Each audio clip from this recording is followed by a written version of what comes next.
We have the ISL-129, the Day T watch. This is brand new off the showroom floor, and we're gonna test drive it today on this episode of Average Joe.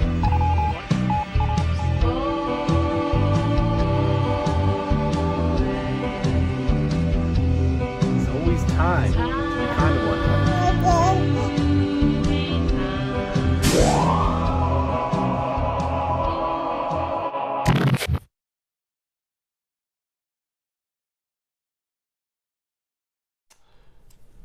Hello everyone, welcome to AvgJoeWatchReviews, where we do more than just reviews. Just very briefly, I just want to let you guys know that I just updated my camera, which is my phone. It's the iPhone 13 Pro. So we're going to get a lot of great macro shots today, and from now on, again, I do appreciate all your guys' support. Your support by clicking the affiliate links, such as the DIY, which you can see right here. DIY Watch Club, clicking links like that, the Amazon affiliate link down below. When you guys click these links and you buy products, you help the channel buy new things that we can improve. We got a time graph today as well. All these things couldn't be possible if it wasn't for your support. So I want to thank you so much for that. And also, you can just click that like button. That is the most charitable way to help support the channel and help us keep going forward. So, with no further ado, let's just dive into the review. The Day Date Field Watch from Long Island Watches. This is the Islander, the ISL-129. Mark coins it as the Date Islander, which is basically a play on words, which is Day T Islander. And as you can see at the 6 o'clock position, you have the T cutout. Very, very reminiscent of the Hamilton Khaki King, which has the day date at the top at the 12 o'clock. Big difference here is the fact that Mark actually just abbreviates, kind of like what other brands do at the 3 o'clock position. Now he also has the date function as well right underneath it. And what we'll do is we'll actually click this out and I'll show you the date change. So right at almost 12 o'clock on the money. I mean, very, very close. That changes over, and then the day to week will start changing as well, and that will finalize right around 3 a.m. There we go. So there you go. No Spanish in between, so this is just the abbreviations in the English language. This is automatic to 100 meters, and as you can see, we do have a hand winding hacking movement here. This is actually housing the NH36 movement. This is definitely a tried and true movement indeed. Now, the indices, they're all loomed. So you have 12, 3, 6, and 9, which are rectangle indices, and then you have the triangles at the remainder. And then you have Lume on the handset and the tip of the second hand. The hands are actually done in black, and we'll do a Lume shot here and I'll show you exactly how that looks. Now, Mark uses obviously SuperLuminova. He uses that in all of his watches, and it glows very, very strongly. Now, he does have some other field watches where the Arabic numerals actually are loomed. This one is not. I do prefer that, but you know, that's just a personal preference. Now, we'll just take a listen to the crown. Very, very smooth, satisfying sound indeed. And I do like the fact that when I pop this crown out, the hands are actually pretty tight. Like, I mean, the crown is pretty tight. It feels like a very quality movement. Very nice job. It gives you like a little bit of resistance, which I like. I don't like that free spinning thing because it just feels cheap. But Mark's actually feels very quality. It is a screw down crown. When we talk about screw down crowns, we automatically think that screw down crowns equals water resistance. Well, as we can see here, the 100 meters of water resistance, I mean, you could get that without a screw down crown. So what is this really, a screw down crown? Because at the end of the day, you have gaskets within the crown here. The screw down crown doesn't ensure water resistance. What it does, it actually ensures that the crown is indeed pressed in all the way, because you can't screw that in anymore. So now it is locked in. But it also helps to ensure that the crown does not get damaged because of getting knocked around, since there is the absence of crown guards. So it definitely plays twofold, but it plays a very, if any, role in regards to water resistance. So just a heads up there. We also have a signed crown right there, and we're going to get really close here. I actually have a new camera set up, which is the iPhone 13 Pro, and this really takes really close shots here. So we're going to take a look at the brushing on the lugs here, and check that out. Very nice brushing, as you can see. And there we go. Look at that. Brushing all throughout the watch. And if you see that bezel, it is a flat, the crystal. It is a flat crystal, but there is a bevel. So it's definitely a beveled sapphire crystal with the AR coating, and we can see that AR coating when we put it in the light there. Check that out. Very nicely done. Now, I did the diamond selector test on front and back, and we are getting crystal on the front and back, which Mark loves to do.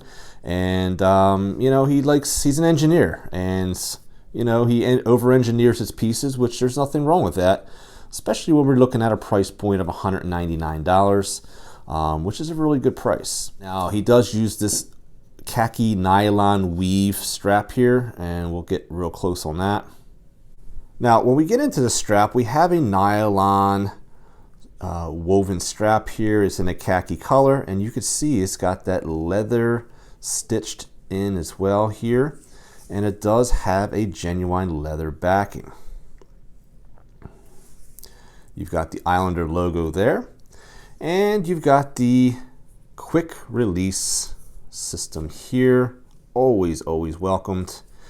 I'm going to give Mark a little bit of a hard time here, because the inner edges of this of the lugs here are a little sharp, so you might catch yourself taking these off, but when it comes to wearing the watch, you'll never feel it. So it's a small nitpick, but a nitpick nevertheless.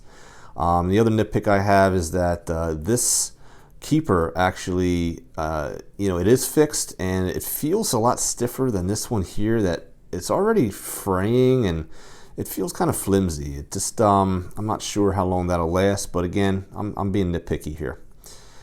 And we take a look at the buckle itself and the tang, all brushed, and it is done very nicely. You see that logo that's offset. I like that. I think that's a nice touch. It's not that typical, you know, right here in the center. So it gives a little bit of a different flair. Let's do some measurements here real quick before I throw it on the wrist. We have a 39 millimeter case diameter. We have 12 millimeters in thickness. We have 48 millimeters lug to lug. And the lug width is actually, and I forget what I think it's a 22, but let's just double check that. So while we have the strap off, it's always easier to do. And there we go. I was wrong. It was actually a 20. There it is right there. 20 millimeters. So definitely a strap monster as well. So I'm going to put this back on the wrist. Oh, and this also weighs 70 grams, so it's actually doesn't weigh that much either. So that's a plus too. So we're going to throw this on the wrist and show you guys some wrist presence here. And today I'm actually wearing my other field watch, the Swiss watch company, Bunker. This one here is the automatic SW200, and this one could be had for right around $400. So pretty cool watch as well. For half the price, $199, you get one of these. So definitely fits more budgets indeed. So there it is on the wrist. Again, I have a 7-inch wrist, and again, it's a 39 millimeters. Not too thick. For me, it's a bit small. It doesn't have enough wrist presence for me personally, but I know a lot of you guys out there want that field watch under 40 millimeters. This is definitely going to fit the bill. So it definitely, I mean, look, it looks good. It's not spilling over. It's a very classic size.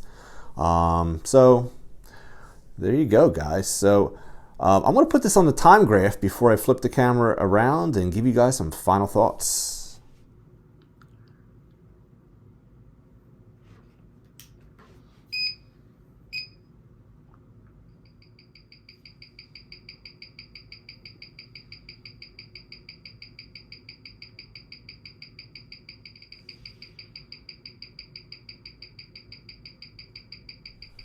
All right, so the ISL-129. A lot of great things going on with this watch. You've got the NH36, and you know it's got that feedback with the crown, which it's definitely a tighter tolerance than I'm used to when I'm winding the crown, or should I say setting the time, which I like. It's a very good quality feel.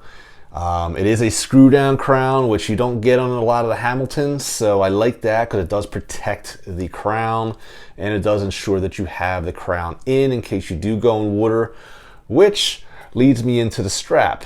Now, I do like this nylon woven strap. We do have some leather though, even on the back side. I would love to see a company just do a full-on nylon with a proprietary backside that is water resistant, so that you know you're not going to go diving in these, but if these do get in water, because in the field you're going to run across water, let's be honest. I know most of us are not wearing these in the field, but look, it does make it a little bit more practical, stain resistant to dirt and sweat. So just an idea there.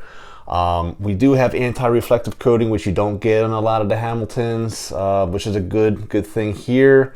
Great luminescence, again, something you don't get with Hamilton with the SuperLuminova on this ISL-129. And just a lot of good things going on. Oh, and also the size, 39 millimeter. I know a lot of you guys out there want the under 40 millimeter case diameter. Here it is for you guys.